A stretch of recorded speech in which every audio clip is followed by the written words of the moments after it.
We are on conceptual discussion number 2, which is item E, conceptual non-binding discussion for a planned unit development, mixed-use development including 1,360 residential units and approximately 28,000 square feet of commercial space, along with associated site improvements, 109 Auburn Road, map 18, lots 32 and 36, zoned AR1. Governor's Hill Corporation is the owner and applicant. Gentlemen, good evening.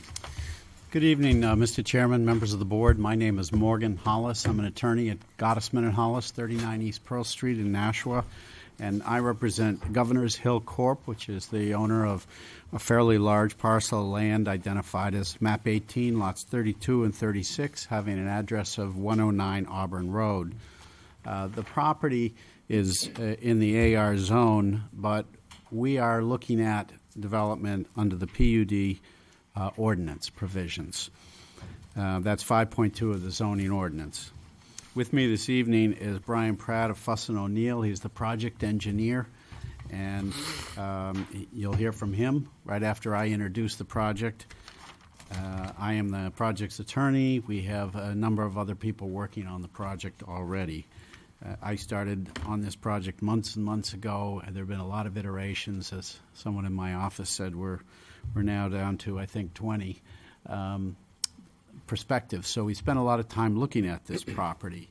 This property is owned by a corporation which is the members of the LaMontagne family, and they're here this evening because they're interested in your comments and feedbacks on this plan. I think you all have a fairly in-depth package for a conceptual plan, and we're going to try to go through it fairly quickly so you get a broad brush approach, and then you can ask questions and give your comments. As you know, the purpose of the PUD ordinance, you know better than anyone, is to allow the property owner to propose their own development largely independent from land use regulations that would otherwise be applicable. I think Londonderry is really in the forefront in terms of this advanced land use planning, and always has been, because we now know, and it comes out every day in the paper, it seems, or in the media, that the only way to obtain more affordable housing is to have proper zoning which would allow that type. And that's what your PUD ordinance allows. It allows you to deviate from the standard cookie-cutter approach to minimum lot size requirements, minimum frontage requirements. And in this plan that we're going to present, you're going to see how we deviate and how it does provide a greater mix of housing which will occupy less land and therefore more units and therefore more attainable for most people. The PUD master plan is very similar to the special zoning district classification for the parcel as to uses, dimensions, and other standards. It's really there, as I said, to promote flexibility in a very large-scale development. And it's to improve the quality of new development by encouraging better aesthetics and site and architectural design. And I think you're going to see that this evening, just how that translates. Under why are we here this evening category, your ordinance under section 5.2.3 says the process is to meet with the community development and hold some conceptual discussions with them, and we've done that. And then it says meet with the planning board for conceptual discussion, and that's why we're here this evening.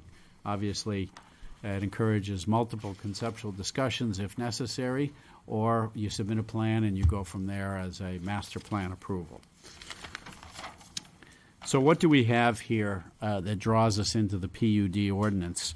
We have a 241-acre tract. You need 100 acres contiguous.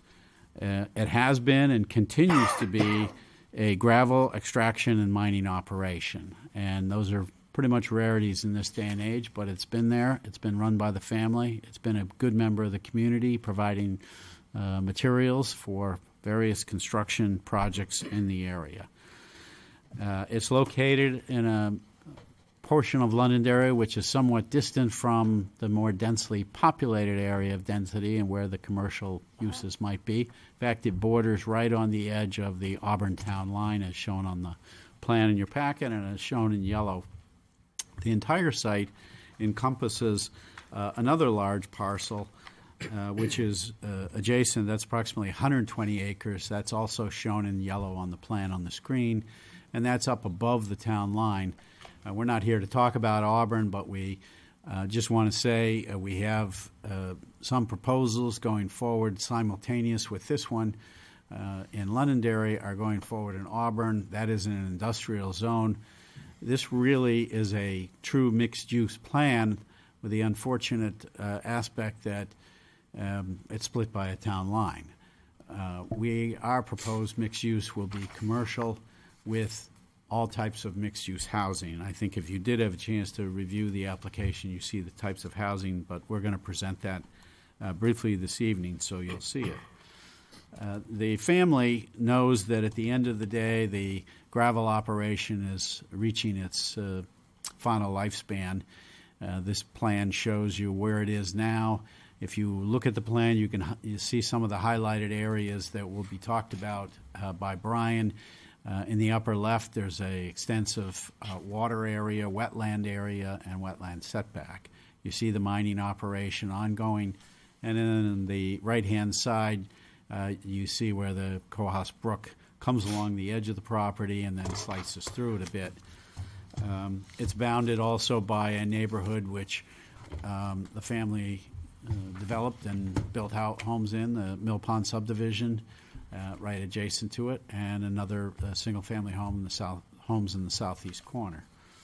Otherwise, it's a fairly rural area. As the family looked at this project, they had a number of things in mind. You can piecemeal this, that is, cut off sections at a time, like most people do in large tracts of land, and do 10s to 20-acre developments, cut up your single-family homes, have your standard streets, and go forward without any kind of master plan. But the value of the PUD ordinance is it allows this significant master plan so that the board, the planning board, the town, and the applicant can work hand in glove to come up with what would be an appropriate multi-year phased-in development project. In the end, that's what they landed on because it made sense. It's also what they landed on because they wanted a community that they would be not only proud to develop, but one to live in. And I think you will see that this allows multiple types of living, whether it's a young family, single people, multifamily housing, or single-family homes. And as you age, you want to try to age in place in some of these homes. After preliminary site analysis by the project engineer, it was, as I say, determined that the PUD master plan is best, and it came down to what is it that we want to accomplish and what can we show the town. Of course, the applicant is well aware that when you put down 1,300 housing units, you are going to have some significant impacts.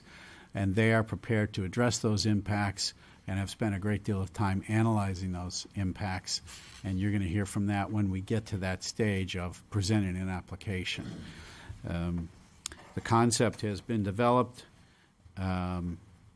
We took on an industrial use and transformed the property into a small community with a variety of housing options for all interests. There's going to be approximately 28,000 square feet of first floor commercial space. In the middle, there are going to be a number of private and public amenities for park and recreation facilities. There's going to be open space. The entire project will consist of private ways. There will be, at the present time, there are 3 identified access entry points to the community. There's the main access off Auburn Road. There's one to the north going through the Auburn property. And then there's one to the existing development, Mill Pond, which has long been reserved, and the residents of Mill Pond are aware of the reserved right-of-way and that this piece sometime would be developed. It is a very large project, no doubt about it. And my first reaction is there's a lot of housing here. And there's a lot of housing that's going to have a lot of impact. But in my experience of dealing with mixed-use planning, which I think we all started maybe 15 years ago, and it was the golden boy of planning, but it wasn't in the zoning, and you folks came with this opportunity for this type of plan. I think you were the leaders. We've also seen other communities follow, but what I've realized from clients doing projects is you really need a lot of housing in order to have commercial component of your project. We've seen some master plans approved, and if you are familiar with other communities, those plans get changed as they go because the commercial office space is no longer needed. Some of the industrial space no longer needed. And the residential units were not sufficient enough to drive the remainder of the commercial space. So you end up having a great plan that morphs into a different type of plan, with some people generally unhappy about that. But that's the reality. In this case, we are aware, and staff commented on the small size of the commercial that's being mixed in there. We increased it from what it was, but we think this is about, and you'll see when you look at the plan, about what the residents can accommodate here. We're going to phase it over 10 to 20 years. I want to touch briefly the infrastructure, and we're well aware of the concerns of this board on looking at the infrastructure before going farther. The infrastructure, as I commented to my client, is remarkable in that it allows this type of development on this type of size lot. You hear government officials all the time saying zoning has to change, we have to allow more density, but you can't do it if you don't have the infrastructure, if you don't have the water, if you don't have the sewer, if you don't have the roads, if you don't have the gas supplies, if you don't have the electrical transmission supplies. We have it here. We've done some already extensive homework on this. You'll hear from Brian, who will talk about where the water line is, but the bottom line is it can be delivered from Manchester Waterworks. We've met with them, and it can be delivered to this site. We've met with the town about sewer. There is adequate sewer capacity, and sewer line will be extended to this site. Natural gas will be available to this site. Multiple points of access, of which we've done some already preliminary studies of redesign of the main access, and of course, as I say, a new road going up to Auburn through the Auburn property. We do know that the infrastructure problem in town, traffic, is where's the site going to deliver all these cars for 1,300 units? And we know where that's going to be, and it's going to be down at exit 5, and we've identified that. And we've already started to take a hard look at that area, and that will be studied as part of our traffic analysis and report to this board. We're not proposing to discuss it, but we just know that that is a real issue for this project. We did have a consultant meet with the police, fire, and schools to discuss impacts that are caused by on the police, fire, and school departments of a project of this magnitude, not only for the purpose of determining the fiscal impact of the project, the net overall fiscal impact, but also for seeing where the school districts are at this moment in time with capacity, what their anticipated growth objectives and thoughts might be. Same with police and fire. What was their thought about accommodating this type of development? And we only went to them because we had a plan pretty far along to show them the types of units, sizes of units, etc. We're not going to present the fiscal impact report, but we have a draft of it, and I'm just pleased to say that it's even considering what those departments have asked and think is a reasonable need, we are coming out in a very net positive result for the town, and we'll be happy to present that when the application comes in. We do have plans. I would, as I say, I'm happy to call this a concept plan, but I've been doing this for over 40 years. This is the most detailed concept I've ever seen presented, so I think that's the way you want to present a concept plan on a large PUD rather than just a sketch plan or some idea of what you have in mind. So we went back and forth for months about, do you come in very early or do you just get a pretty detailed plan? And my client spent some significant sums of money to get a plan that you can at least see what the potential might be there and how good it can be. I'm going to introduce one of our consultants, Scott Tranchmontrain, who is going to present an overview of the project from the perspective of what it might look like and what you'll see. And then after Scott, Brian Pratt of Fuss and O'Neill will present the details of what was given to you. And happy to, I think probably the questions, feel free to, Mr. Chairman, to allow the questions during Brian's presentation as he goes through steps rather than come back. Scott, you're Scott? Yes, sir. You're Scott. Who's behind you? That's Brian. You're the other guy that's going to be talking? When you do, if you want to just come up next to Sylvia so we can have all three of you at once, that would be great. Thank you. Brian, the floor is yours, sir. Go ahead, Scott. You're Well, on. yes, thank you. Thank you, Morgan, and good evening, everyone. I wanted to take just a couple of minutes. Brian's going to take you through the details. As a communications consultant, knowing how large this project is, knowing that a lot of people are going to be talking about it, and a lot of people are going to want to have some input on it, I wanted to just take a couple minutes to kind of walk you through our vision for the project. And it's really based around four main principles or concepts. The first concept is reimagination. On the slide, you can see, the gravel pit in its current state. And what we're proposing is really a beautiful mixed-use community with a large amount of desperately needed housing, also some complementary commercials, and quite a bit of open space. So it's really a transformation of this site that has been a gravel pit for a long time. It's going from, kind of heavy equipment in the sand to bicycles, wagons, skateboards, in peaceful, thoughtfully designed neighborhoods. It's really like a lot of dusty machinery going to miles of new walking trails and green, peaceful parks and pleasant community open space. So this land offers a lot more. And it's been a productive gravel pit, as Morgan mentioned, but it really offers much more, and we're trying to propose this true kind of transformation. Times change, as we all know, as do the needs of the town. I'm sure this board is well aware that the most important need in New Hampshire right now is housing. And Brook Hollow will help answer that need. And what we're really offering is a mix of housing that will appeal to kind of all ages and lifestyles.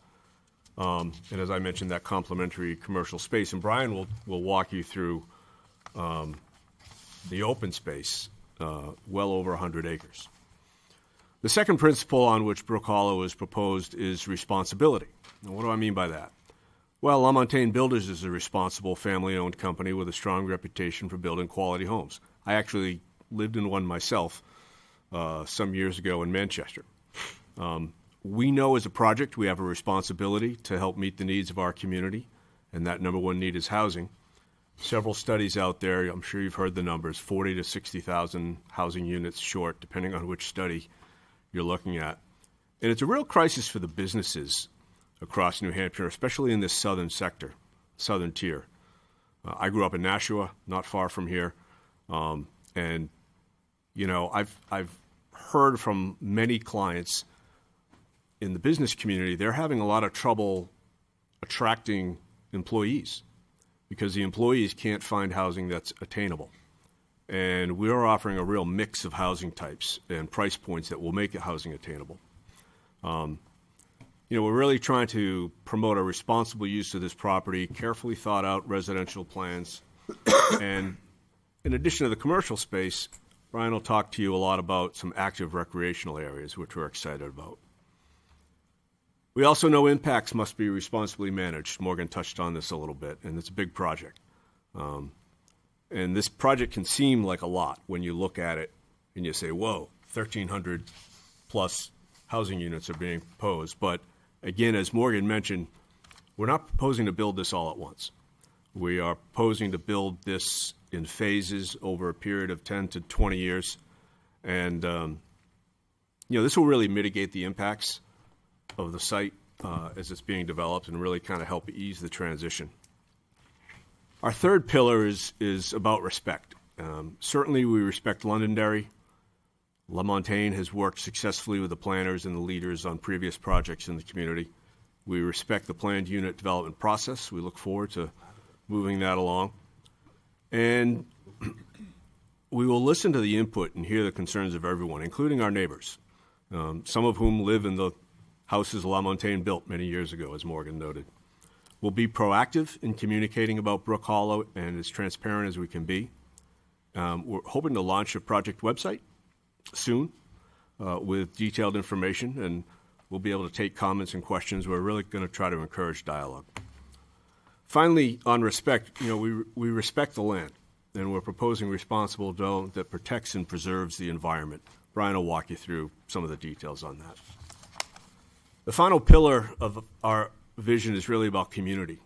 We're proposing specific neighborhoods within the development that will work with each other, and they'll appeal to a wide cross-section of people.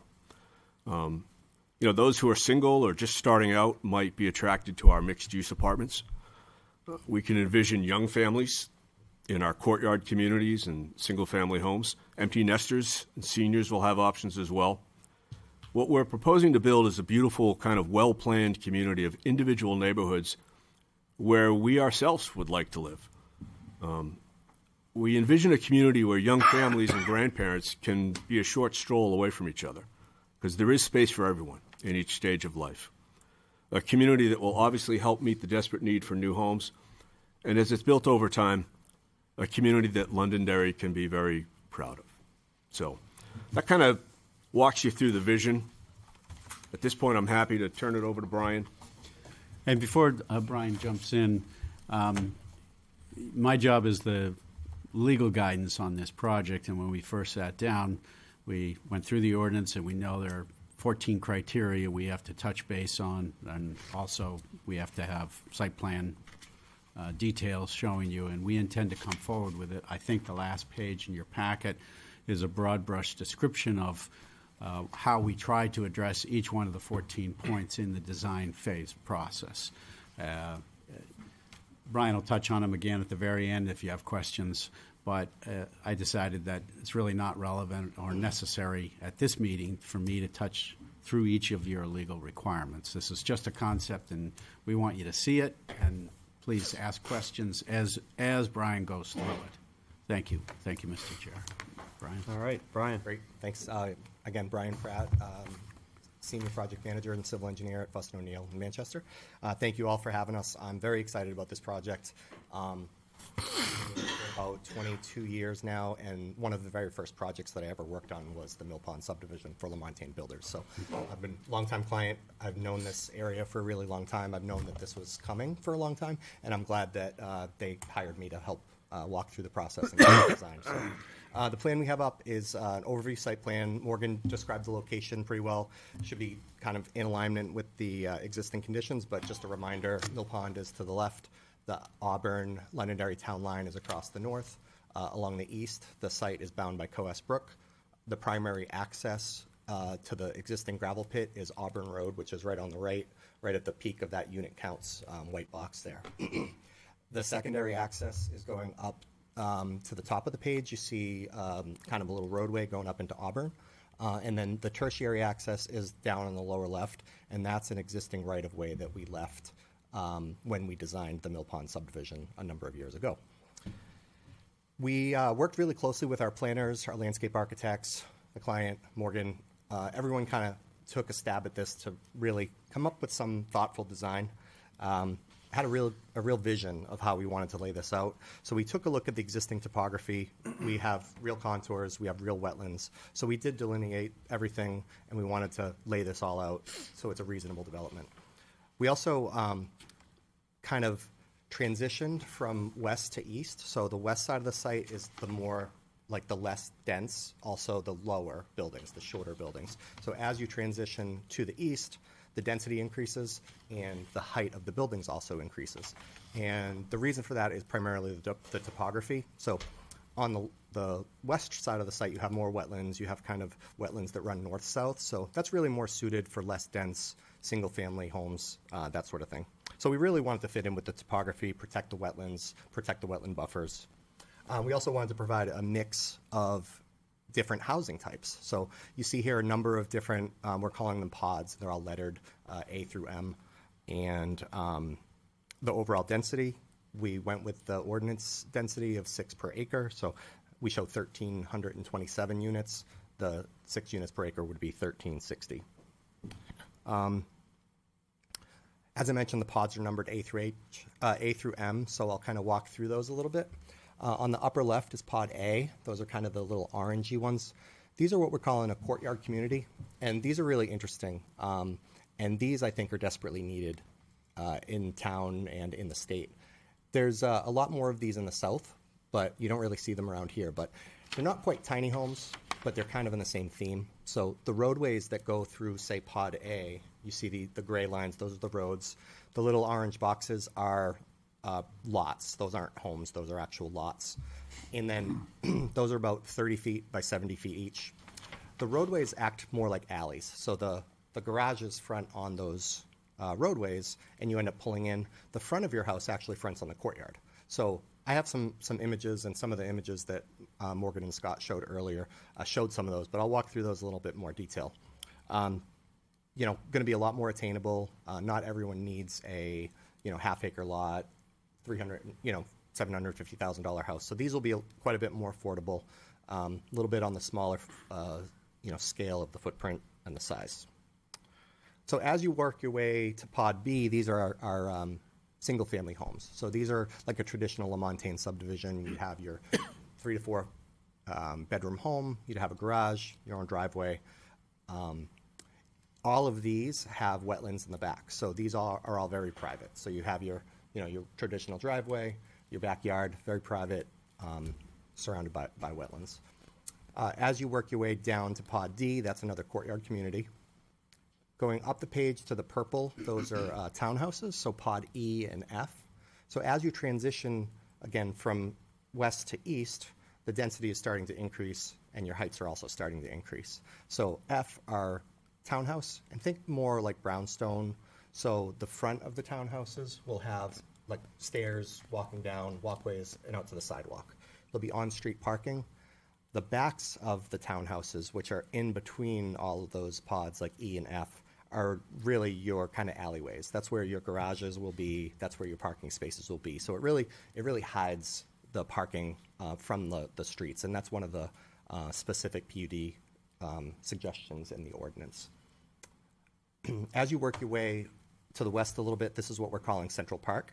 That's that big green kind of rectangle between F and G, and then also between E and I. So that is about a 15-acre park, and the intent will be that will be open to the general public, not just the residents of this community. Nice area for passive and active recreation. The next slides will go into it in a little bit more detail. As you go down to pod I, these are going to be 3-story residential garden-style apartments. As you move closer to J and M, this is what we're calling our downtown. So this is close to the primary access over on Auburn Road. That's where the existing Brook Hollow gravel pit entrance is. So as you come in from the primary entrance, that's where you get your density. That's where you get your scale. These are 4-story buildings. J, where it's kind of blue there, that is most likely going to be where we have the commercial on the first floor. That shows about the 28,000 square feet. We don't know exactly what the uses are, but it's going to be tough to get some traditional, retail or anything like that. But staff had really good suggestion. A daycare might do really well here. Little corner cafe, some WeWork space, maybe some small office space. That sort of stuff is kind of what we're envisioning. Right across from that is our clubhouse. So that whole intersection kind of creates your downtown core. In between J and K is our parking area. Again, that's kind of screened from all the rights-of-ways and keeps that kind of downtown neighborhood feel and kind of pushes the parking in the back. As you go up to G, these are more 4-story apartments, and the road next to G is the one that connects up to Auburn. Working our way over to the right, this is L. And this is like one of those standalone multifamily apartments that you'd see. You see it's kind of M-shaped. So this one is a little bit further from the public amenities like the courthouse the clubhouse and all that. So this would really have its own kind of amenities. So this may be suitable for people that are maybe less mobile, that want to stay within their building and have their gym and have some outdoor courtyard space up there. And it's also kind of surrounded by wetlands. So the height is really appropriate because it's screened on all sides. So it kind of stands alone.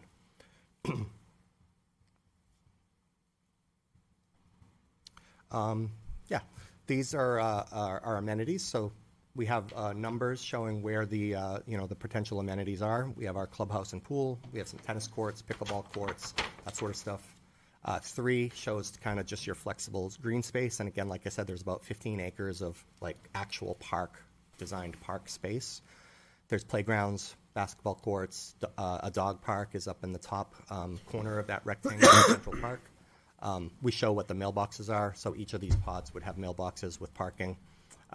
We have nature paths. So one of the next slides will show that. And then we have a wetland park also. It's number 9, so it's kind of that football-shaped green in the very middle. That's an existing sediment basin that's for the gravel pit. So the hope would be that would be a nice central amenity that we could really create a upgraded wetland, really enhance the functions and values, put some boardwalks around it, put some placards that have some educational materials that talk about what species live there and how things function. Really something that would be great to walk the little kids around and look at the birds and all that sort of stuff. So really tried to provide a variety of amenities. Utilities I didn't touch on yet, but as Morgan went through a little bit, we have confirmed that there are suitable utilities for everything. Public water, there's a 16-inch water main in Auburn Road. There's a 12-inch water main in the Mill Pond subdivision. We've already gotten approval from the Board of Water Commissioners at Manchester Waterworks to extend water, so they have confirmed water is available. We already have a preliminary layout with the pipe sizing that they've approved, and we also can extend that water into Auburn. So sewer, we have met with the town's sewer department. Gravity sewer does work for the bulk of this.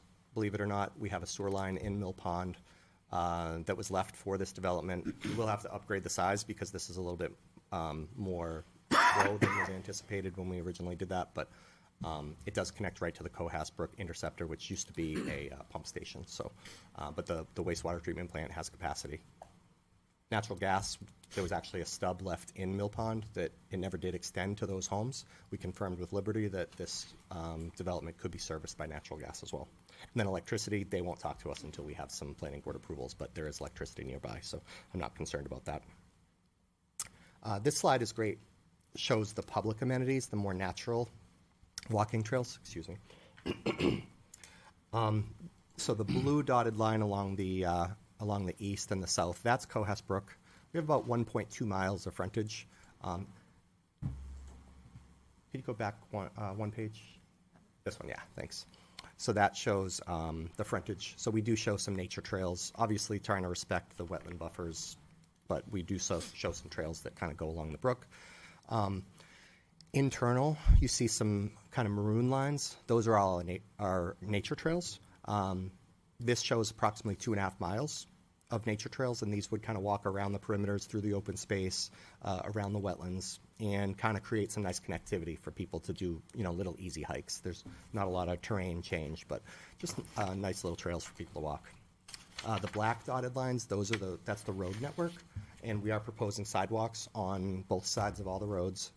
Some of these roads will have shared use paths, so the bikes can actually get out of the street, and there's about 5 miles. So one of the public benefits, again, is we intend to have these roads open to the general public, so somebody can come in, they can park at the park, have a picnic, go for a walk through the neighborhood, they can ride their bikes through this neighborhood. Nice amenity for residents of the town. We have 83 acres of the 226 are proposed to remain completely undisturbed, and we have about 140 acres of open space. So everything hatched in green here is what we're calling open space. So that's the natural wetlands, that's the buffers, that's also the road network because it is open to the public, and the parks. And that hatched, there's a crosshatch, that's where we have our 15 acres of public park. Can we go next, Kelly? This shows parking. So the different pods, we highlight where the parking spaces are in each of the pods. In the courtyard communities, the single-family homes, and the townhouses, each would have their own driveway or garage with at least 2 spaces per unit. The multifamily would have parking lots or under building parking or on-street parking. We have a total of 22, sorry, can't read it from there. We have a total of about 2,100 community parking spaces, excluding like the single-family homes and the courtyard communities and the townhouses, which averages to about 2.2 spaces per unit. So it's over the, the town's requirement. But we also have a lot of shared parking. So, like I said, we have those commercial uses, we have the parks, people may be coming from one area to the other. So we really wanted to limit the number of surface parking lots. We didn't want to create like a sea of pavement. So the exhibit on the right there shows what types of parking. So if you look at the orange, that's where we have parking on one side. The blue dots are the mailbox parking.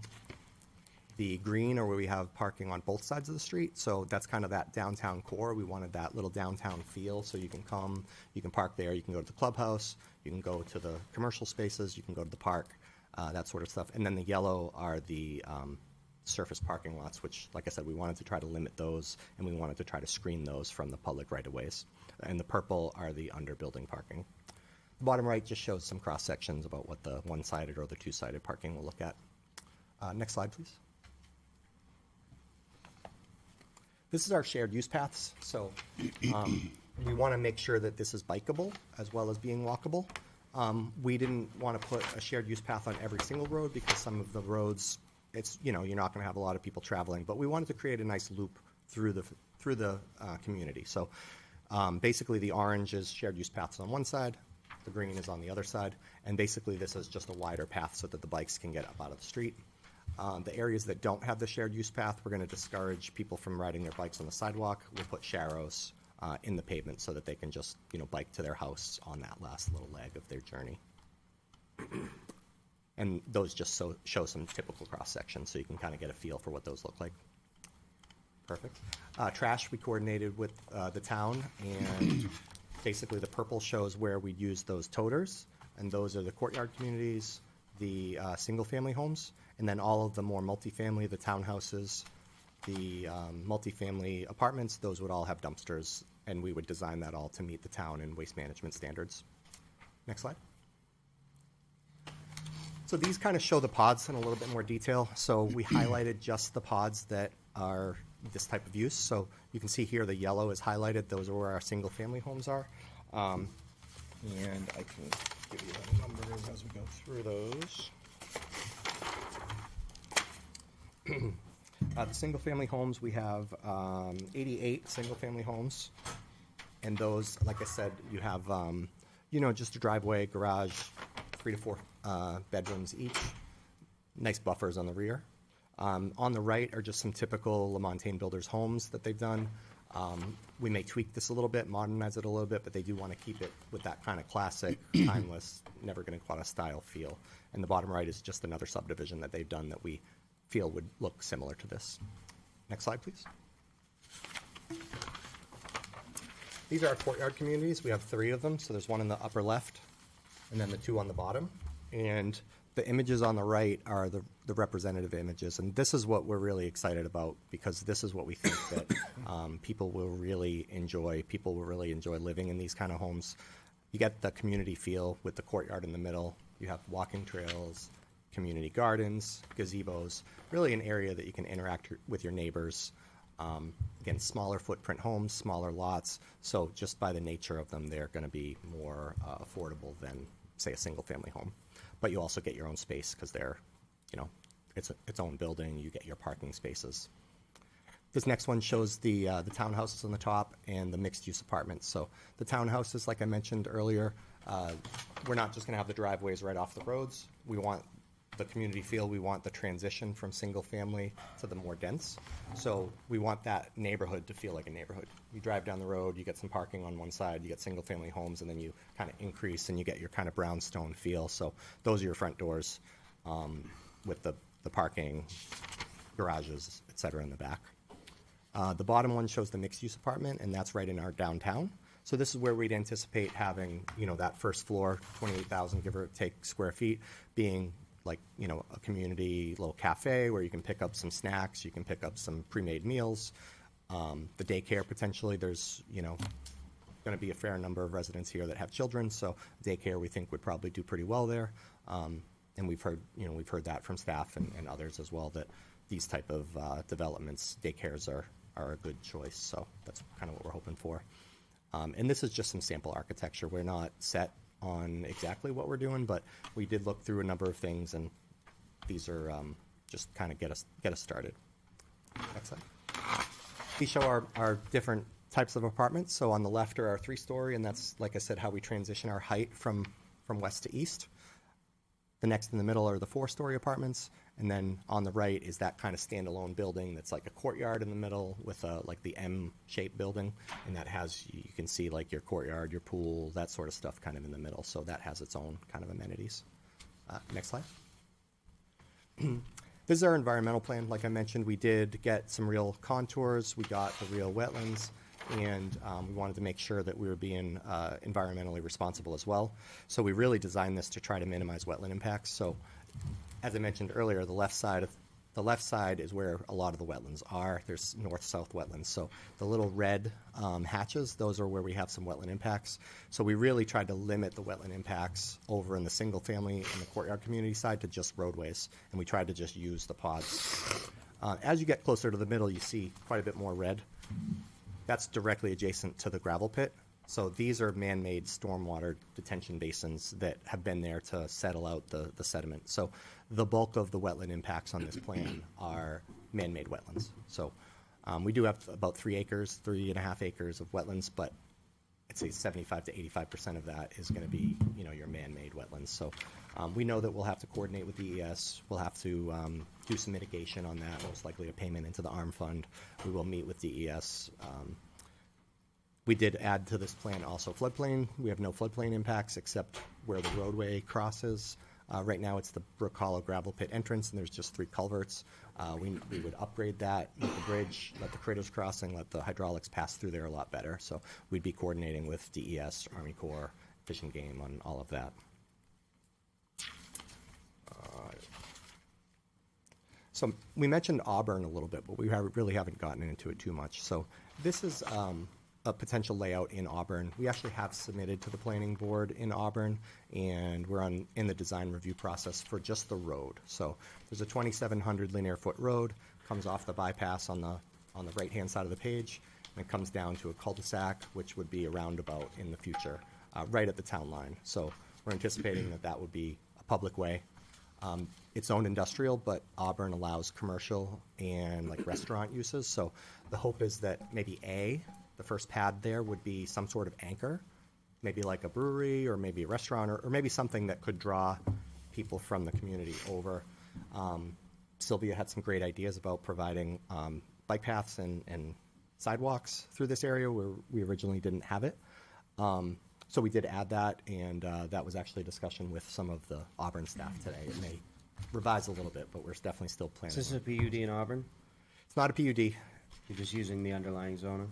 Yeah, it's all primarily zone industrial, but Industrial. they're pretty loose with it. They allow commercial uses, and there's some overlays that they allow other types of uses as well. Yeah, so again, as Morgan mentioned, it's a PUD kind of that spans over 2 towns. This is about 120 acres. It gives us our secondary access as well. A PUD that spans over 2 towns. You just said Auburn's not a PUD. It's not, but I'm saying it's kind of acting as a PUD over 2 towns because we have mostly residential in our side, and we have commercial and industrial components in Auburn, and they're connected. Right, we're providing sidewalk connectivity, biking connectivity, vehicular connectivity. Signage will probably be similar, so that they will try to function together. Thoughtful planning really is what we're going for. Next slide, please. Traffic. Okay. Holding this to the end for a reason. So obviously we know that 1,300 plus residential units and commercial and industrial space is going to generate some traffic. We have met with the town a few times. We had a meeting with the DOT as well, and we discussed that we know that this is going to add traffic. One of the saving graces is the plan the phasing is expected to take 10 to 20 years, so it's not just going to be 1,300 units on day one. But this plan basically identifies some of the study area intersections that we know we need to study. After we have this meeting, after we take your feedback, one of our next steps would be have a scoping meeting with the DOT, with your DPW, with Auburn, and everybody, all the other stakeholders. So we show A, B, C, D, and F. A, B, C, D, and E. A is our intersection in Auburn, so we're starting north and kind of working our way south. That's the intersection off the bypass. That's just a single-family home residence right now with a single driveway. We did submit a DOT permit for that roadway already, and we do expect that permit in the next month. B would be Beaver Brook / Auburn Road. That's in Auburn, but it turns right into Londonderry quickly. So that's where that road intersects with the bypass. We'd be, doing a full traffic study, analyzing the existing conditions and the proposed conditions at an interim use and a full build-out. C is Auburn Road and the new entrance drive. That's where the existing Brook Hollow gravel pit entrance is. We know there'll be some major off-site improvements needed here. The road is curved, site distance isn't great, so we know we're going to have to straighten that out, add some turning lanes, do a full analysis to make sure that that's as safe as we can possibly make it. And we've done some, preliminary off-site designs for that, and we're confident that that will be a safe access point. Moving on to D, this is as you move down Auburn Road. This is where it intersects with Old Derry Road, and we know that's already a busy intersection, so again, we'll study that and see what effect this project has on that. And then the really big one we know is E. That's at exit 5 where Rockingham Road meets Auburn Road. We know that that intersection is an absolute nightmare. You were talking about Rockingham Road on one of the earlier projects tonight. We did a study already on this. We counted the intersection. We observed what the problems are, and really it's the left turns. So anybody coming down Auburn Road south onto Rockingham Road, anybody trying to take a left out of there, you're crossing four lanes of traffic, and somebody pointed out earlier that that road never stops, and it never does. So you were getting queuing way up Auburn Road, and just one car waiting to take a left turn can really jam things up.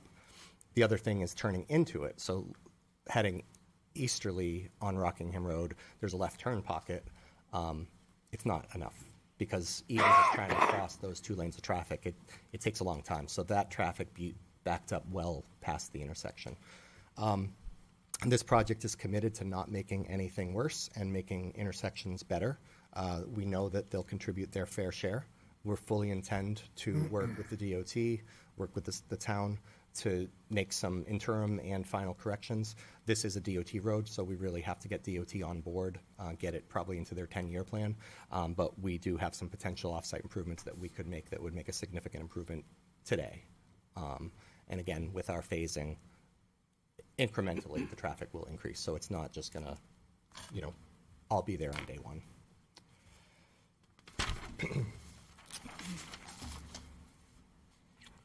As Morgan mentioned, there's specific PUD criteria. We have, I think, 13 of them. If you'd like, I could walk through them. You just heard a lot, so I'm sure your brains are mush. So I'm more than happy to just kind of take questions. Again, very excited for this project. I've worked hundreds of projects over the past 22 years, and this is definitely the project that I'm most excited about. So we'd love to hear your feedback, and if you do want us to go through those specific criteria, happy to do so. I'm going to, let's take a break and start with town staff, see if the board has any questions. John, the floor is yours. Mr. Chairman, members of the board, again, as Brian and Morgan has indicated, we did have up to 3 conceptual meetings and discussions with the applicant regarding this particular PUD. A couple of the items that had brought forward to their attention was, again, working with the fire department in terms of the roadway configurations, making sure that what they're proposing meets the fire department requirements. This is all going to be private roadways. So again, that was something special, or in particular, as far as the roadways, on-street parking, sidewalks, it's stuff that the town does not currently have that we maintain publicly. We had also discussed the traffic as far as the particular roadways or intersections that are problematic that we know of initially. Old Dairy Road and Auburn Road was one that was just about at capacity when Chinburg came in. So we know that one, and everybody knows about Auburn and Rockingham Road. So that's yet to be flushed out. There was also some discussion as far as municipal sewer. Yes, we do have capacity for this in our latest facilities plan and as well as our previous facilities plan. We knew that this was coming down the pike. So we had, there was some discussions, and that's what the facility plan is all about, being able to plan for the future. So we did know that this was coming down the pike. As Brian indicated, there's some internal piping within the existing mill pond that would need to be upgraded for that. The only thing that I do want to stress is, again, they're discussing, and in the information that Brian has presented in his November 20th letter was the sewer lines will be extended through this development and into the Auburn development as well. I just want to stress, in order for the sewer to be in Auburn, or excuse me, in order for sewer in Auburn to connect to the Londonderry sewer system, Auburn would need to negotiate an intermunicipal agreement with Londonderry as well as develop a sewer use ordinance that is consistent with Londonderry's ordinance. I've been beating that drum. At this point, we don't horse trade with the developer. That discussion needs to happen between the towns, plain and simple. So I just want to make that clear. So that's where we stand right now. That's all I have for now. Thank you, Kelly. Thank you, Mr. Chair. So I won't repeat what John said, everything John said, but I do agree with everything that John pointed out. I do have some concerns about this project truly meeting the requirements of our PUD ordinance in Londonderry. While I do appreciate the applicant considered what staff's comments were with respect to adding daycare and commercial use, I think there is room for improvement in that regard.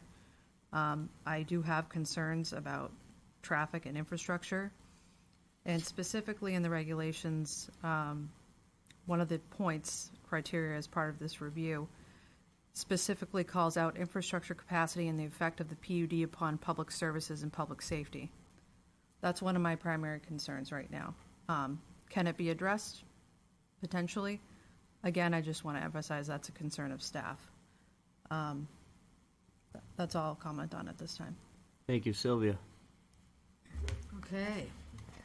A lot to take in, so I appreciate that. I appreciate your enthusiasm and your thoroughness. I listened carefully to the reimagination and respect, responsibility, and community, so I picked up on that, of course. I agree with Kelly that, you've got over 1,300 residential units and 2,800 square feet of commercial. 28,000. 28,000? Oh, okay. I'm sorry. I heard 2,800. I feel a little better. I thought that is one small daycare. So I do feel better. Okay. Phew. One of the things, I do like the idea of that downtown area. I think that I'm looking forward to seeing something more specific there. I mean, I'm looking at, it's pretty far. So I'm looking forward to that.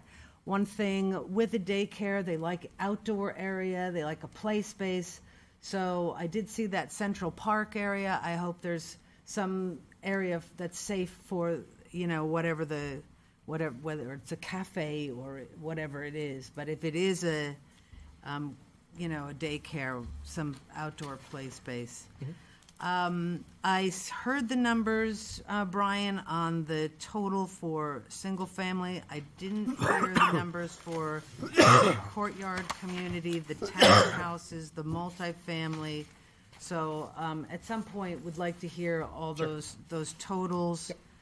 I'm very interested in the phasing, how that, you said 10 to 20 years. Very interested in how that will take place, how, what comes first, and how the retail plays in that aspect as well. When we going back to whether this meets the PUD, it's, when you think about PUDs, there's places to live, places to work, and places to shop and play. You haven't heard so much about the work part, and so very curious how that might happen. We did talk about, I think I brought up the idea of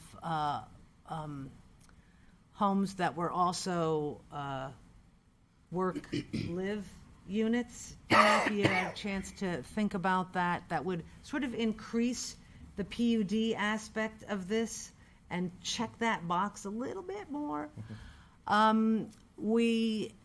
I know you're really separating the Auburn, but when you now just sort of said, well, this is a PUD in 2 towns, I think as if I'm sitting where these fine people are sitting and have to decide on this, I would want a lot more information on that side, because that's the potential also for work. And creating those connections, I think, is really important. I had mentioned when we met that and I'm always going to want to walk, right, and get my eggs and my bread and my milk in case my spouse is gone and I don't have my car. The closest is the thing across the street over in Auburn. And so getting to that, getting my eggs because I want to make a cake or something, now I'm getting more detailed. It's late, I'm sorry.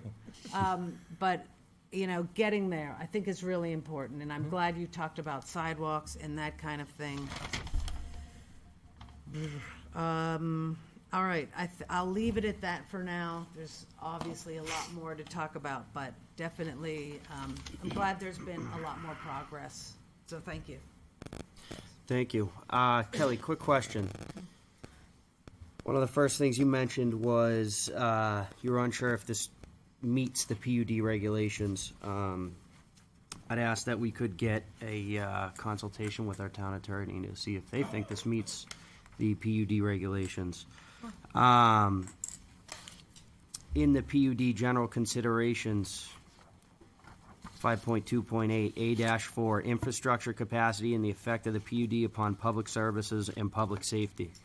I see a fairly large development just about as far away as it can get from any public safety, public services and public safety. I would want to hear quite a bit from our friends at the police department and the fire department on a full study of what this at full build out looks like for our fire department, our police department, our DPW, though that shouldn't have much because it's a private development. Kelly? And just since we're on this topic, Sure. Should this proceed further, and I anticipate it will, I think what we're getting at potentially is a development agreement of sorts. If and when we get to that point, I would strongly encourage those conversations to happen much, much sooner than later, meaning far before it gets to a hearing stage of this board. As this board knows, that's a process that needs to be reviewed and approved by the town council. So for the board and for the applicant, we would encourage those conversations again to happen as soon as possible. And just that, to that point about impact on public safety and services. Absolutely. That's one of the items that would likely be encompassed in that type of agreement. Absolutely. Thank you. Little bit on you have 1, 2, 3, 4, 5 intersections that you've said that have potential to study at the Londonderry Turnpike and Quarryside Park, and Londonderry Turnpike and Beaver Brook are both in Auburn. The other 3 are in Londonderry. I think things that need to be considered on there as well are Independence Drive and Liberty Drive and Route 28, Wilson Road and Old Derry Road, where it meets with Hunter Mill, Wilson Road and Auburn Road, 28 and Smith Road, 28 and Stonehenge, 28 and Perkins, are all intersections that need to seriously be studied and considered here. I know there's been in particular, Wilson Road at Old Derry and Hunter Mill, I know since the previous development of Hunter Mill and Auburn, Hunter Mill Way and all that has gone on, there's been a massive amount of traffic. and a pretty consistent issue in the town of Londonderry with the amount of traffic that is going on that roadway now. So seeing as there's an entrance of this development off of Hunter Mill, I would assume that's only going to get worse. I see a large concept here that is hugely residential. To be honest, I see a residential concept here that we've put 28,000 square foot of commercial feet in to say, hey, we have a PUD. I see a very, very dense housing development in an AR1 zone, is what I see.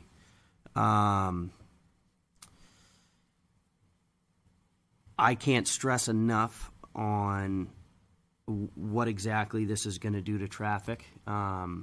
In the study that would need to be involved with that. Again, we all know the current status of 28 and Auburn Road, which is more often than not backed up about 20 minutes around 8 a.m. and 5 p.m. So to see an addition of whatever it was, 1,300, 1,400 units added to that, I'm not sure what that looks like, but simple math says, call it 2,000 cars a day to a road that currently can't handle what it's given right now. With that, I'm going to give a little bit to the rest of the board here. I'm sure I'm going to have more as we keep going, but I think there is a massive amount of information to work on here. Board. Ann. I feel gobsmacked here. I never expected this, on this, seeing it for the first time. And I think we had a little more time to think about the first PUD when it came to Londonderry. They had charrettes and other thing like that kind of had the public helping to bring their own input into it to enrich the PUD. I'm wondering about the housing that's there. What we need are affordable units to live. Affordable. I'm not seeing that here.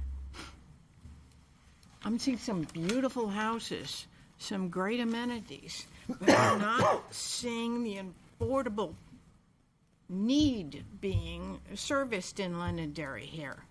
We need some. We can't keep passing the plans through without putting our foot down at some point and saying we need affordability. 1,360 houses. That's a lot. I should say units. I was looking at one of the, our report from the planning board a couple of years ago. We were complaining about 300-something units a year going in Londonderry. Now we're seeing one fell swoop, 1,360 units with practically no commercial supporting it. What I've seen is only in Building J on the first floor are you going to have any kind of commercial businesses.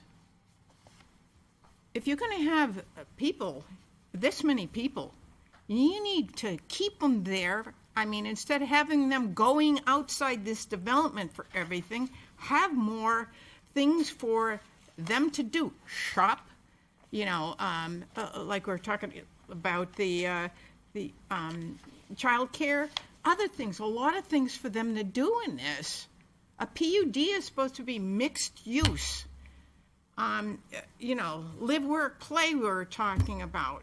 I see the live and the areas of play, but the work part about it also has to be in there. Looks like we're the Auburn side of this PUD is getting all the work, the jobs, the industrial. To be clear, the Auburn side is not a PUD. I know, but it has a road right through it. What I'm saying is, let's make sure we're using factual information here. Auburn side is not a PUD. They're using the existing zoning. Yeah, I know, but it seems to be considered part of this. I think that question is what we need to answer. Yeah, And I think the chair asked for a legal opinion on exactly that. Yep. okay, but I see more, it needs to be more of a well-rounded development in the Londonderry section of it, not just practically all housing. I mean, Tony, Mr. D. Well, I just have a question with regards to. Sure. I didn't know if we were going this way. Yeah, we'll go right through it. The traffic studies that are gonna be done, this is probably a question for staff, but what's the notification process to the abutters? So if they, shut down accesses and things to that nature, do the businesses and residents in the area get notified of that during the planning process? What are you thinking, Well, my John, as far primary as- concern is where exit 5 is, and I heard some people say that, Auburn Road, there's queuing getting on to Auburn Road. If you're coming off Route 28, taking a left on Auburn Road, there is queuing there. I heard from the engineer saying that it's not enough.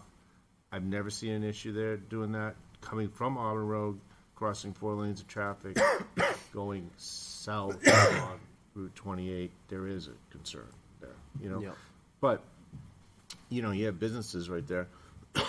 Poor Boys is right there. Do they get involved in that process when Are you- there's changes or?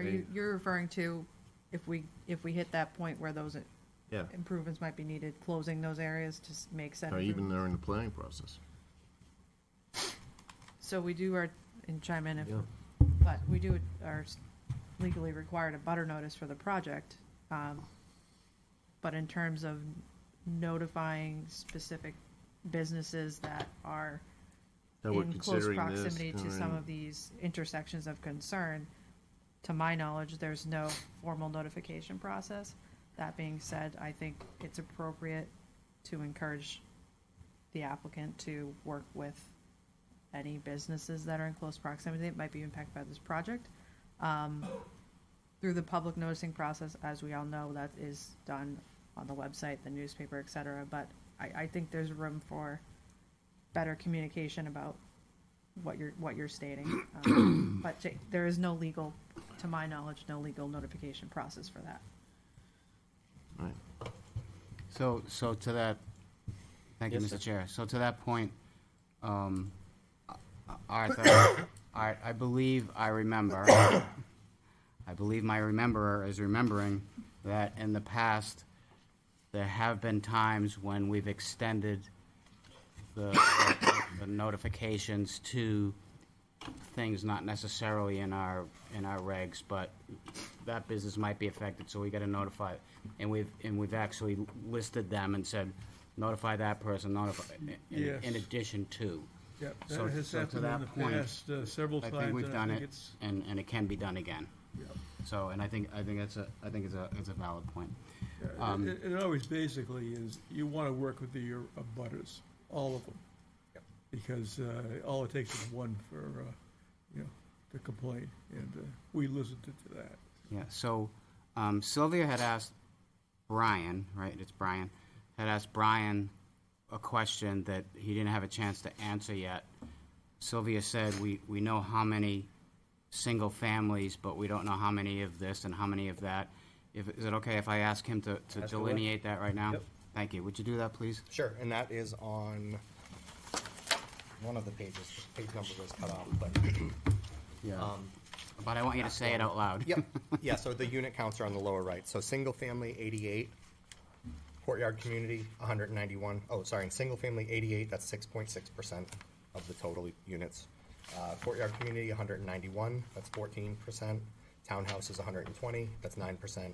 3-story apartments, 167, that's 12.6%. 4-story apartments, 655, and mixed-use apartments, 106. Could you do that all again? Sure. Please. Do you want it right there, or? I can read it out loud again. Sure. That is nice to have, yeah. I don't have And this it. is what was submitted, so you have this. Yeah, not, But- not here. Yeah, you want me to just read through them again? Yeah. Yeah, so just for the record, Brian, so we're doing this because this is recorded, and we're live right now Yep. on TV. Yeah, So, sure. so it's important to, yes, we have it. Yep. But the general public Yeah, no problem. needs to Sure. keep hearing it. So Yep, thank you. single family, 88, which is 6.6%.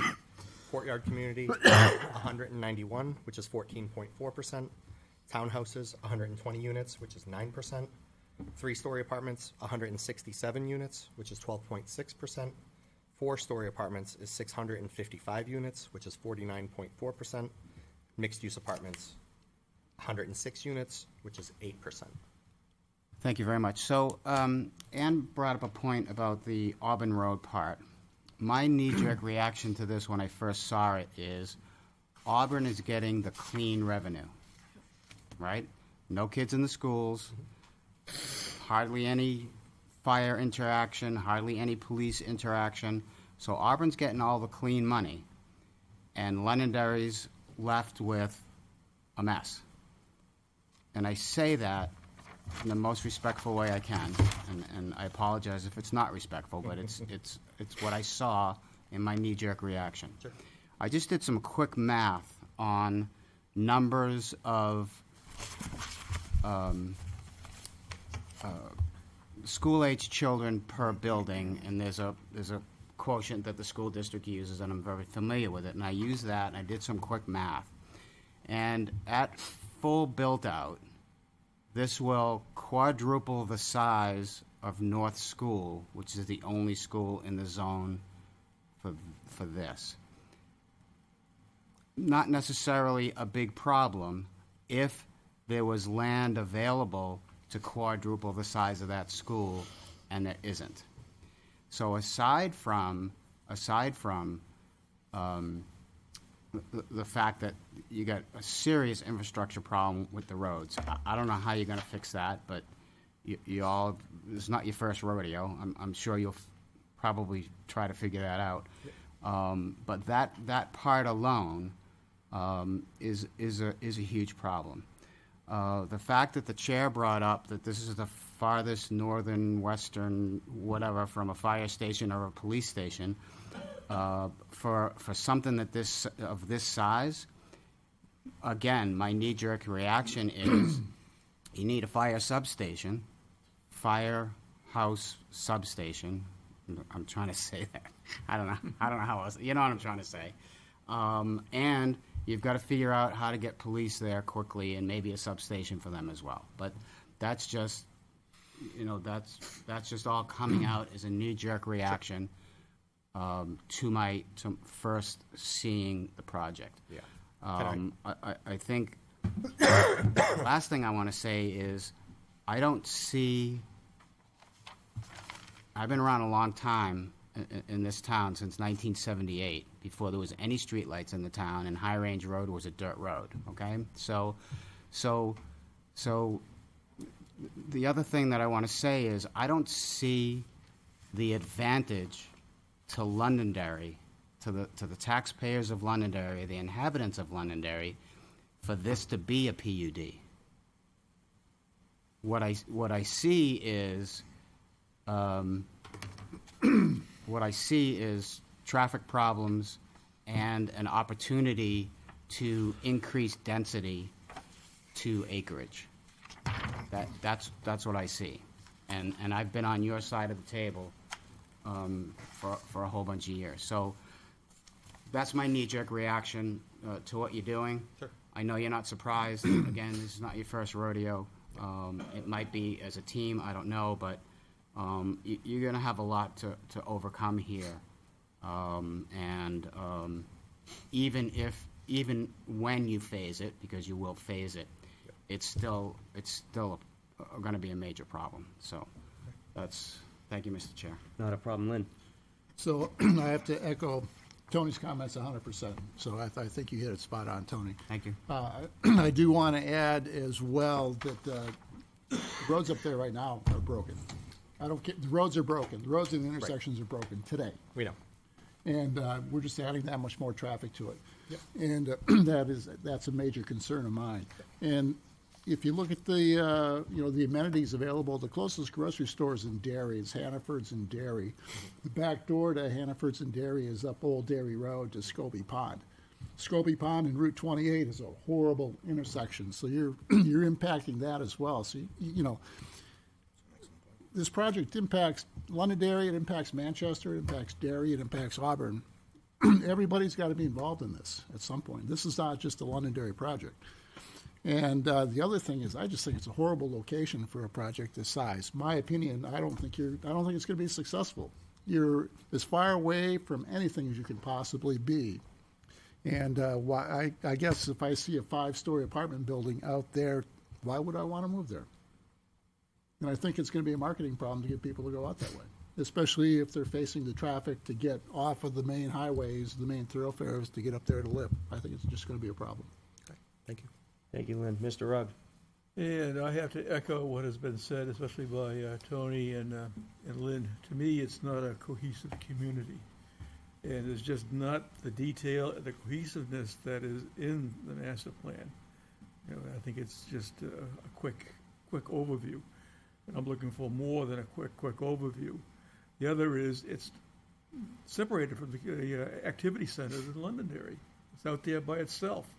So, you know, to go along, I don't think there's going to be any great rate of success. So, I mean, I can't support this as a PUD, as other types of uses for housing, because it lacks the commercial part and it lacks the industrial part.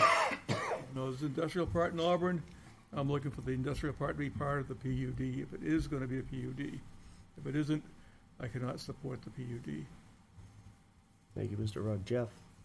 No, I very much echo what my colleagues have said, and to kind of drive home Lynn's point about the grocery store, I think it's obviously important, fire, police, other public safety, absolutely, but the other kind of aspect that often is somewhat overlooked is, where am I getting my food? Where is the grocery store? Where am I getting my, you know, my Home Depot's, you know, stuff and all that good stuff. And Lynn, you're absolutely right that, you know, that impacts Derry and the roadways there. Mr. Chair, I'm happy that you actually also identified other intersections and other roadways that we really have to kind of, you know, take into account. Traffic is broken. Yep. Obviously, you know that, everyone knows that. It's, you know, but it is what it is. And thank you for, you know, addressing that in your presentation. But that's absolutely going to be something that it will be obviously very much looking at. It very much, you know, thankful that we'll be getting kind of clarity on the PUD aspect of it. Knee-jerk reaction to that. Very much support what my other colleagues have said on this board. You know, gotta look at it. What's the benefit of using a PUD for Londonderry? From what I'm seeing, I haven't really answered it, but, you know, there's more time and more presentations to follow. Other than that, it just interesting concept, very needed. You know, you got a 20-year build out. I didn't necessarily see anything about phasing or what's going in first and such like that.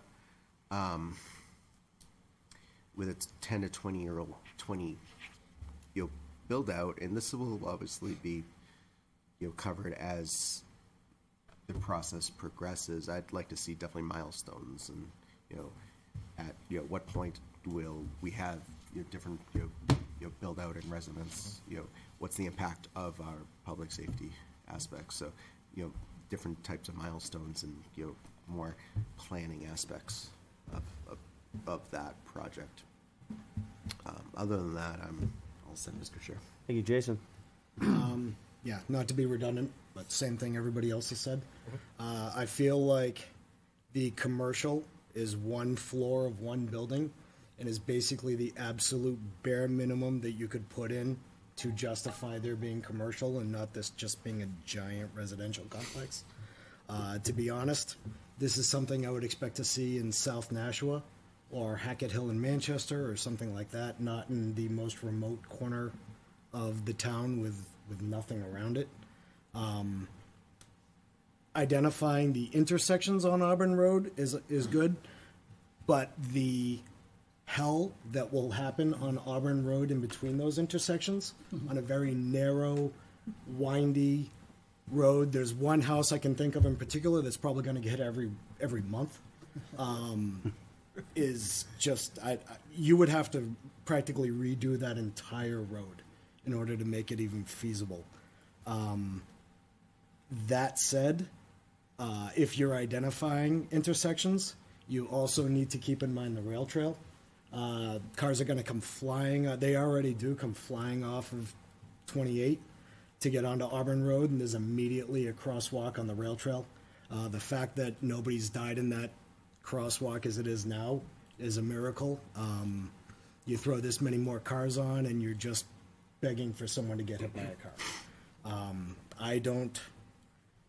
I agree with what's been said before. I feel that this being a PUD is a great benefit to you guys. I'm not sure if it's a benefit to the town of Londonderry though. So, and it's got a long way to go before I can really get behind it. So, that's all I have. Thank you. I don't want to beat a dead horse. Great presentation. Don't want to beat a dead horse with what everybody else is already doing here.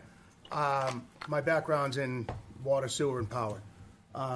Those were where my concerns are. I'm not going to get into the traffic and all the other things everybody has.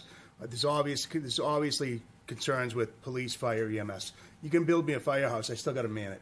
You can give me a police station. I still need pensions. I still need sick calls. We still need to cover when people are there or not. That's another story with it. I'm just going to stick to what I'm more strengthful on. You said you can withstand the amount of water coming in and leaving every day. There's 500,000 gallons. That comes online. Everyone wakes up and predominantly starts their day around the same time. So you're going to be starting the day now. We haven't mentioned anything about power. We kind of left that blank. I think strategically, maybe not. I don't know. We have to still go to that step and give them some more steps to get there. Yep. You're going to come online. You're going to need substations, let's be honest, right? So now you need to power this. Now you got the power coming on grid all at one time at one point. How do you offset that? That's going to draw from everything else, okay? So now you've got that one problem that starts there. You have a gravity-fed 60 with your water. You got a pump house. You got a gravity-fed for everything else. You haven't watered grass, done nothing. You're looking at 150 million gallons of water coming and leaving that facility a year. It's a lot. Who maintains all of that? It's a 60-inch main. I have a lot of experience with that. Who maintains that? That's a big question to me. Where it comes from Auburn as well, who maintains what comes through us and under us through that as well. So now you've got combined sewer and offset for sewerage, combined sewer overload. What about the water from the street drains and everything else?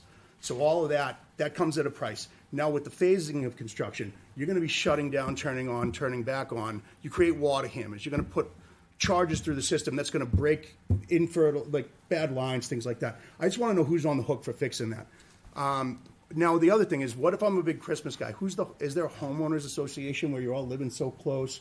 So if I want to put up Christmas decorations and he hates them, who calls the police? You know, I'm concerned about that on a lesser level, but I'm more concerned. I think the school system, the police, the fire, the EMS. I think that's all a giant concern. I really think powering such a thing it's an animal. Other than that, that's where I kind of stand.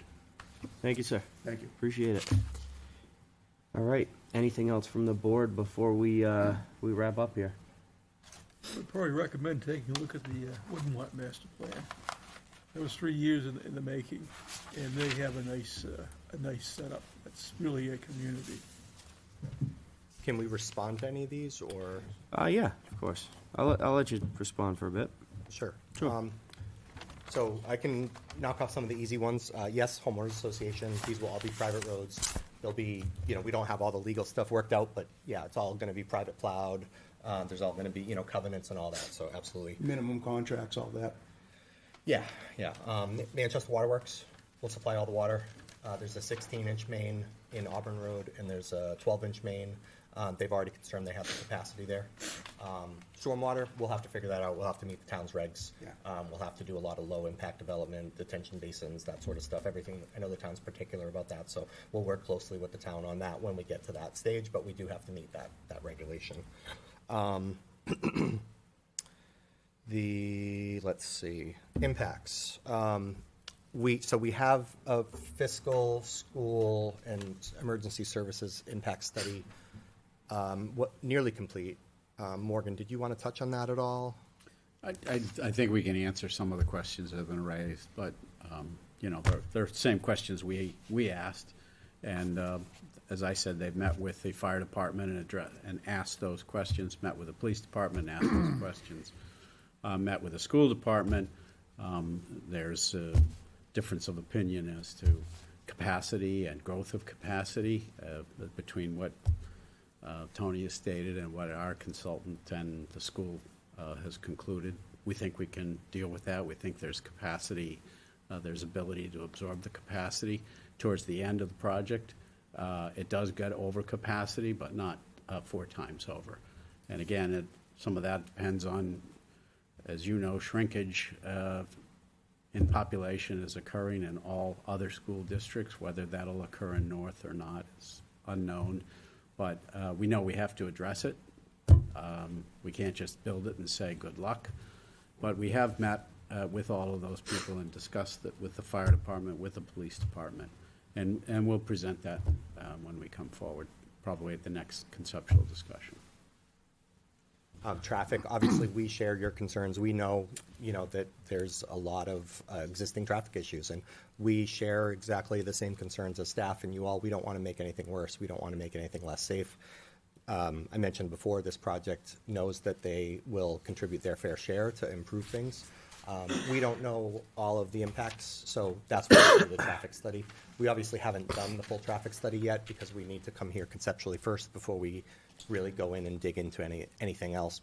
We don't want to have to redo anything. So we do appreciate the additional intersections. I didn't get a chance to write all those down. I don't know if you could share them with staff just to pass along, so I don't have to, write them down now. But I mean, we're committed, to making sure that we fix things. We've already started some draft offsite improvement plans. We've already met with the DOT twice about it. We are setting up a scoping meeting with the DOT, including Bureau of Traffic.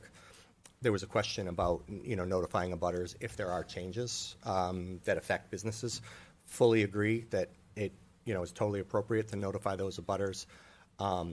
Anything on that Rockingham Road, that's a DOT road, so it would end up following their process. So if there's any major changes there, I believe that they do notify abutters if they're doing anything, right-of-way takings or any traffic pattern changes. So I believe if anything changed, in that island, anything like that, I believe that they would coordinate through the public process. I have some ideas that wouldn't go to that length that could potentially fix things or significantly improve things today that would be relatively minor that this project could take on without, assistance from the DOT or from the town. So again, we've already sketched some of those out. Not appropriate to share at this forum, but it is appropriate to share with the DOT. Phasing, we don't have that exactly nailed down yet, right? This is a big project. LaMontagne intends on developing the bulk of this themselves. They don't want to overload the schools. They don't want to overload the traffic. They also want to keep their people busy. So they're going to use their staff to build this out in an appropriate manner. And obviously, the first thing that we'd have to do is the main infrastructure. So we'd have to build that road that connects Mill Pond over to Auburn Road. We'd have to build the road that connects up to Auburn so that you have the access and all the utilities. Then we could spiral out and do different pods. And, as the board is aware, with the PUD master plan, then we come in with site plans. Then you address the stormwater. Then you address the parking for each pod, and you go against your PUD master plan that you wrote. So the commercial, Woodmont has a little advantage on us because of their location, right? They're closer to commercial areas. They're right off of Main Boulevard, so you can, drive from a strip mall right up to the brewery and, right down the little downtown and hit up all the little shops and everything. We're unique because we are in a residential area of the town. So it's tough to draw traffic into an area like this. So that's why the commercial is on the lower side, because it's going to be tough to support a lot of these commercial uses with just our residents. And it's not really in a good location that we're going to draw from outside the community. So I know that, Auburn isn't part of Londonderry, but that is zone industrial. They don't have a PUD ordinance in Auburn, so we're just trying to develop that with our access, develop that appropriately, and we're trying to tie the uses together. We don't know what those uses are, and we can't really say what those uses are because it's going to be market dependent. We envision maybe like a self-storage facility could be there because that would kind of go well with this. There are some other industrial users that we've been speaking to that hopefully would come in. Like I said, my vision, I would love for right up on the bypass to have some sort of anchor, some sort of draw, somebody that, business that we could walk to, maybe a little market or a brewery or something that would kind of tie in really nicely, but we can't force that, right? What's the distance from the Londonderry line to whatever road that is in Auburn? 2,700 feet. 2,700 feet, so about a mile. Half a mile. Half a mile. Yep. So from our cul-de-sac / roundabout where we go into the town line to the entrance across from Morton Buildings it's 2,700 feet, so. But we also can't consider what's going into Auburn as Correct. to whether that Absolutely. triggers Right. what works as a POD. Right. Absolutely. Yeah, and we did consider, trying to bring some other uses like into the Auburn's, like into the Londonderry side from Auburn, but it's just there's limited space, and you're so far away from the main road that we considered bringing more like kind of industrial commercial use down into that pod, but we feel like that would fail. You realize you're kind of making our argument for us, right? Yeah. And you did mention brewery. I mean, we have a brewery in our PUD. That's just an example at because that Woodmont. worked well with So, Woodmont. think creative. Right, but what I'm saying is to have the commercial like in the core here, it's a little bit further away. So that's why the commercial and the industrial makes sense in Auburn because it's closer to the road. But once you get into this community, this is, To be a PUD, you need a harmonious mix of uses. Auburn is not a part of Londonderry. Okay. What is there like a square footage number that would feel better to the board, or specific ideas that the board would like to see that would make them more comfortable with the PUD?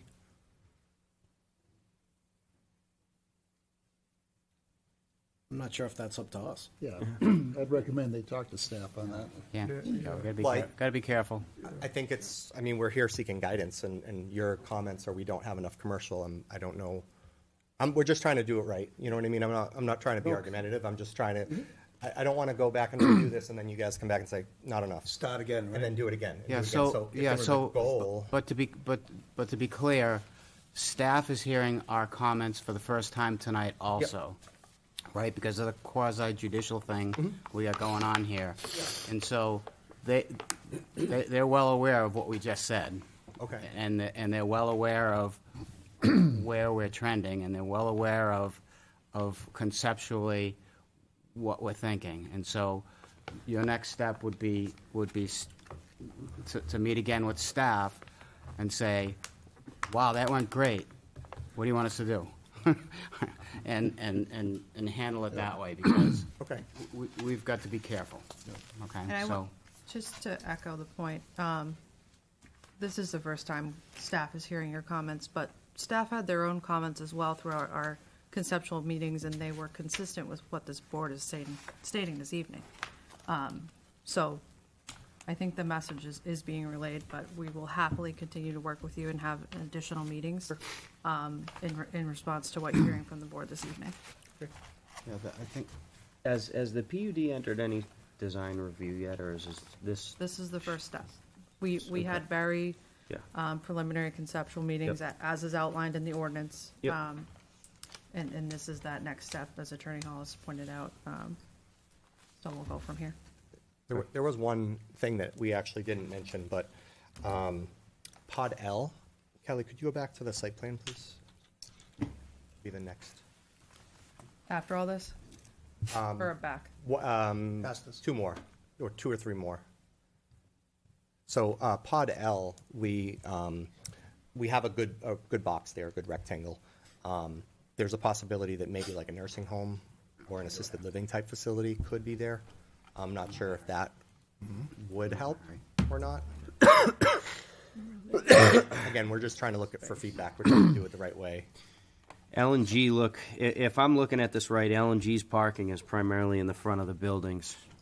L is in front, but also under the building. And so if that was a nursing home or a assisted living, When you say under, like a physical parking garage? yeah, L is envisioned to have parking beneath the whole building, so like a basement parking level. So. I guess one of the questions I have from a legal perspective on the PUD is we took a hard look at what happens if you try to drag industrial into that area and promote a major commercial opportunity like exists at Woodmont. I mean, we've been through the Woodmont PUD. We know both the pluses and the minuses, but the location is not a comparable location. So you can't plunk a Woodmont in this location. It draws the wrong traffic the wrong way. It promotes the wrong use in the wrong way. And so that was the struggle with what do we put in there. Also, as I said, many mixed-use developments were sold on the basis of live, work, play, and it turns out that the work component of it fails miserably, and as a result, you have empty buildings and you have people coming back and asking to revise mixed-use plans. So I didn't want to have false hope, but I guess the question I have to the board is, what's the board's reaction if we were to make this to qualify to a PUD in your mind, that is greater mixed use, some work to go along with it, some commercial to go along with it? Is this the right area for a PUD? If the answer is we're not going to support a PUD in this area, no matter how you shape it, we need to know that. I mean, there's hundreds of thousands of dollars into it already, and you know how that goes. It just keeps on going. But if this board says, it doesn't meet the PUD because industrial's not here and commercial's too small, and then we come back and redesign it and squeeze it in, and then you say, well, this is not a good PUD area. It doesn't serve the town. And there are problems with putting industrial in that area. Now, we can maybe squeeze it in at the end and say, Auburn, sorry, you're out. It's coming down our way into Londonderry to make them happy. But is that what this board wants to see? And does that work with this board, having some industrial up in that corner? That's what we don't know. I think before the board were to be able to give an opinion on that, we would have to see it. Okay, we'll come back with a concept then. I do think that, you started with talking about Woodmont, and you couldn't really put a Woodmont here, correct? What is Woodmont? Woodmont's a PUD, but it's a form of a PUD. It's because it's next to the commercial strip, the largest roadway in your town. There's different supply and demand that has nothing to do with the PUD. I mean, a PUD is a mixed use, live, work, play. That was what it was based on. But Woodmont is a commercial strip in the front and a residential development in the rear. And they can do that there, and it worked out for them and it worked out for the town this way as a planned unit development. But it's really two plans, residential, commercial. Can't do that here. There isn't the demand. Our other PUD that is ongoing is a brand-new development that incorporates both live and work and play. So that's probably a more relevant than Woodmont. Right. And that is bringing all three things into play at the same time. Kelly, you look like you had something. I just to kind of summarize or repeat what I'm hearing from the board, one of the first things that you asked of us as staff is for a legal opinion on the regulatory aspect, and I think an answer to that question would help the board and help the board answer the applicant in this instance. So I do have one question for the applicant. just happy to provide that to the board before we get too far into planning this out. Thank you. Happy to engage with the applicant if that's necessary as well. Thank you. Mr. D. So, thank you, Mr. Chair. So let's flip the narrative. What is it that makes you think that this property needs to be a PUD? What's the advantage to you all as developer, owners, whatever, designers? What is it that said to you, this is PUD? Because we already decided it's not a good commercial site. There's no other driver except the 1,300 units, 2,600 people, give or take, that you're going to have there. So what's the driver? It's the perfect location for what your PUD plan calls for, flexible planning. And flexible for residential types, which you can't otherwise get in this community or, frankly, in many other communities. And so it allows for the board, the public, and the applicant to coalesce around this type of flexible planning. That's what a PUD is. That's the value it brings to this town. You couldn't put these types of housing anywhere else except under your PUD. And if you don't have 100 acres, you won't get this type of housing. But sorry, can I continue? Absolutely. Thank you. So, but you can. You just need a variance. But you're permitted under a PUD. The answer is yes. So if you could get a variance, sure. So where it is, and if you lived here, you would have known that social media blew up on Friday afternoon and continued all day Saturday, all day Sunday, and continued into the town council meeting on Monday night. And so, not that your project was discussed, but there was like this uproar about this thing that was already approved and is coming. And what I said at the town council meeting under public comment was, we haven't seen it. We don't know what you're talking about. Where did you get that information? No one's doing anything. Nothing's getting built. Problem with social media. It hasn't happened yet. So, but the issue is with that amount of acreage in two towns,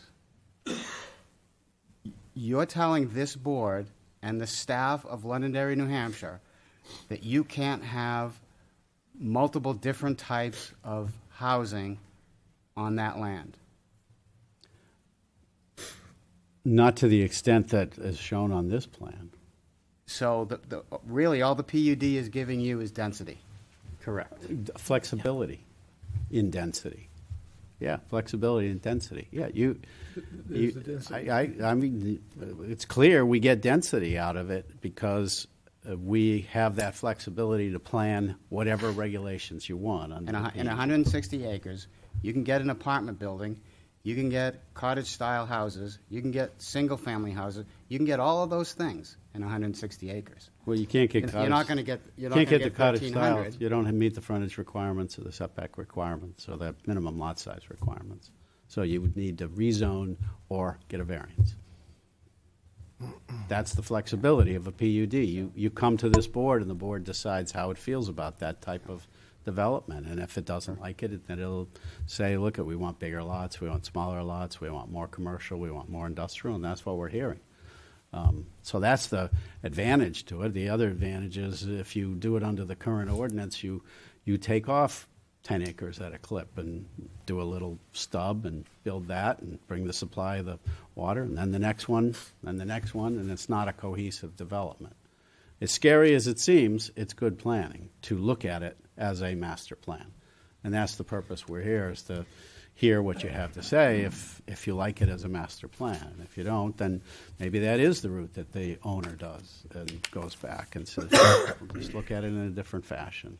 Thank you. But also with a master plan and a PUD, it gives you the ability to say, wow, with all of these units and the plus dollars, which you'll see in the fiscal report coming into this town, and with the ability to strike a development agreement, we may be able to solve some of these problems.